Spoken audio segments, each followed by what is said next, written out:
2025 चुनावी साल है और इसी साल के आखिरी में बिहार विधानसभा का चुनाव होगा।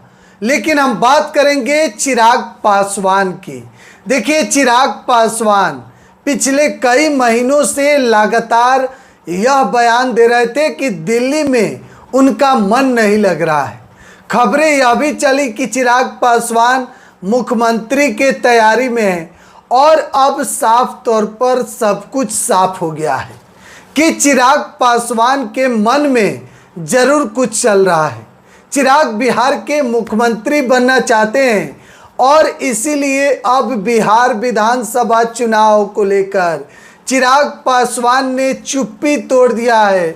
और देखिए, चिराग पासवान बिहार विधानसभा का चुनाव लड़ेंगे।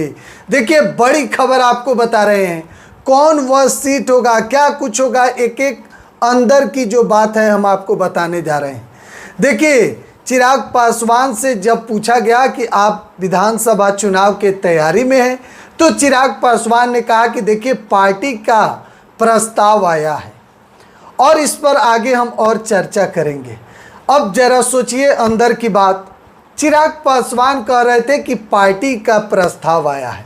कौन पार्टी? लोक जनशक्ति पार्टी रामविलास।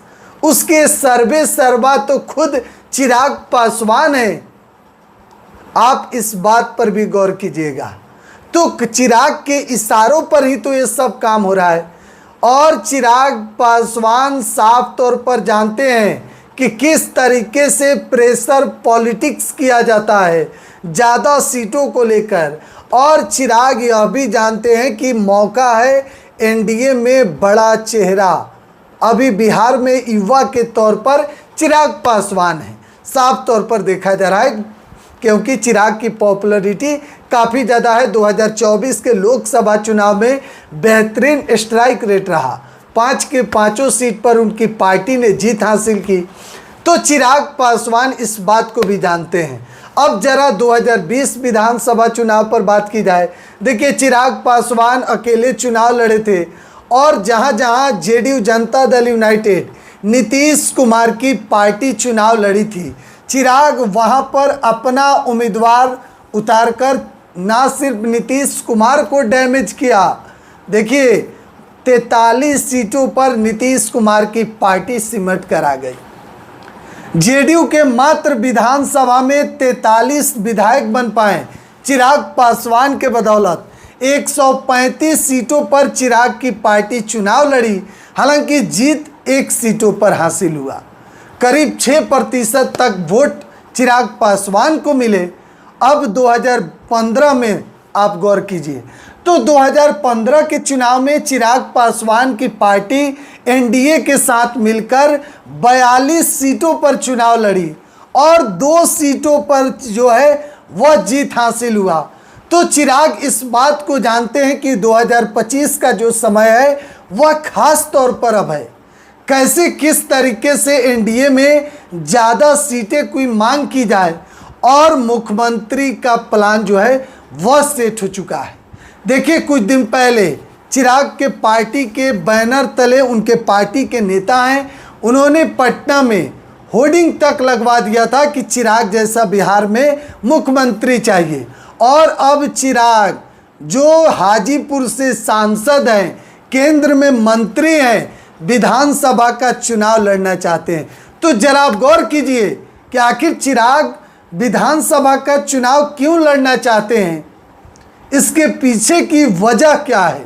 कहीं उनकी पार्टी ने जो होर्डिंग लगाया था कि बिहार को चिराग जैसा मुख्यमंत्री चाहिए, चिराग के पार्टी ने यह भी प्रस्ताव रखा कि एनडीए में हम साथ तो हैं, लेकिन अपने बैनर तले स्वतंत्र होकर प्रचार प्रसार करेंगे। तो यह साफ तौर पर गवाही देता है कि चिराग के मन में जरूर कुछ चल रहा है और चिराग पासवान प्रेशर पॉलिटिक्स कर रहे हैं, ना सिर्फ सीटों को लेकर, बल्कि चिराग यह भी जानते हैं कि 2025 में नीतीश कुमार, भले एनडीए नारा लगा रही है कि 25 से 30 फिर से नीतीश, लेकिन यह भी अंदर की बात है कि नीतीश कुमार सीएम बनेंगे कि नहीं, इस बात पर अभी मंथन ही हो रहा है अंदर ही अंदर। देखिए, पप्पू यादव ने साफ तौर पर कहा था, प्रशांत किशोर भी साफ तौर पर कहे थे कि नीतीश कुमार को सामने तो लाएं, लेकिन देखिए 2025 में चिराग पासवान का प्रेशर पॉलिटिक्स जो है वह साफ तौर पर दिखाई दे रहा है कि किस तरीके से चिराग जो है साफ तौर पर अब विधानसभा चुनाव लड़ने को लेकर भी चुप्पी कहीं ना कहीं तोड़ दिया है। और साफ तौर पर लग रहा है कि चिराग विधानसभा क्यों लड़ना चाहते हैं? क्या उनकी पार्टी ने जो पटना में होर्डिंग लगाया था कि बिहार को चिराग जैसा मुख्यमंत्री चाहिए, तैयारी मुख्यमंत्री की तो नहीं है? कई सवाल हैं। बहरहाल छोड़े जाते हैं आपको इस रिपोर्ट में। बिहार 104 आप देख रहे हैं। बहुत बहुत धन्यवाद।